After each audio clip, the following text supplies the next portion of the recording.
Kita lanjutkan. Terus kita lanjutkan ya tentang hewan-hewan. Kan tadi ada ciri-ciri khusus nih, ciri-ciri khusus misalnya hewan unta itu bisa bertahan di tempat panas tuh karena apa?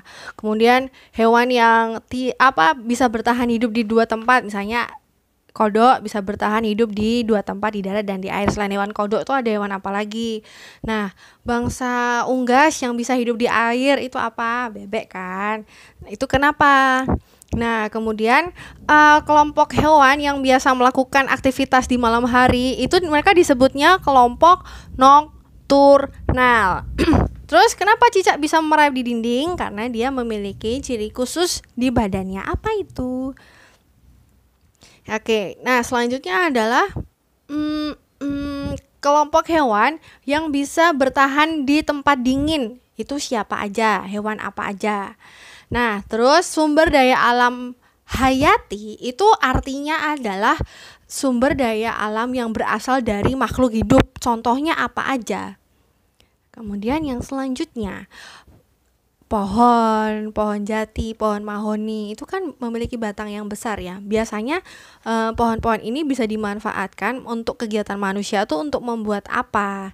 Gitu. Terus yang selanjutnya, untuk buku 4D. Buku 4D itu nanti tentang proses pembuatan kopi, jenis-jenis pekerjaan, bidang pekerjaan, kegiatan ekonomi, proses pengolahan bahan mentah sampai jadi, sumber daya alam yang bisa digunakan untuk kegiatan ekonomi. Nah, terus tadi misalnya kita sambungkan ya. Jadi nanti kalian akan mengurutkan bagaimana cara mengolah kopi, mulai dari dipanen sampai menjadi kopi yang bisa dikonsumsi. Nah, untuk melakukan kegiatan yang bisa mencegah abrasi itu kan pengikisan daratan oleh gelombang laut ya. Nah, itu apa yang bisa dilakukan? Menanam apa? Menanam pohon bakau. Tuh, kalau terus orang yang bekerja di bidang agraris, kalau bidang agraris itu selalu berhubungan dengan tanah, dengan pertanian, itu siapa berarti? Nah, jenis-jenis pekerjaan ya, jenis-jenis pekerjaan di bidang jasa itu apa aja? Industri, di bidang pertambangan, di bidang perdagangan, itu nanti apa aja?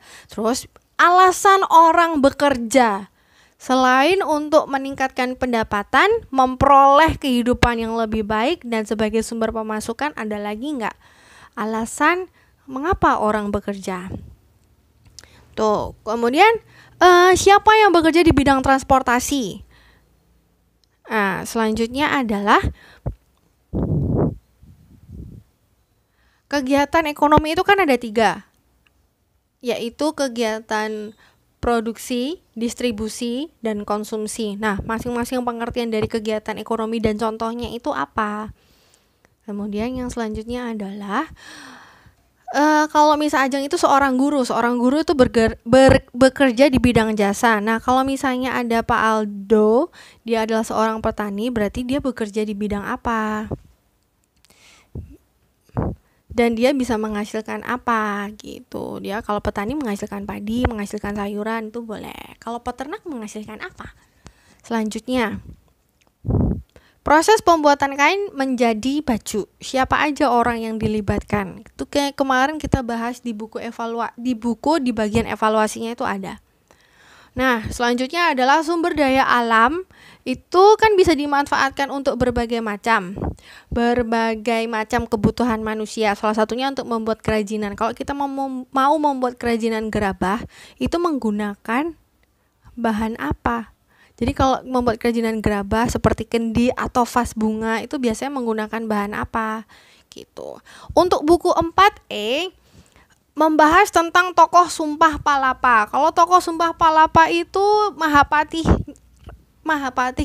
Gajah Madanya ya, yang berperan Mahapati Gajah Mada itu di bawah pimpinan Raja Hayam Wuruk.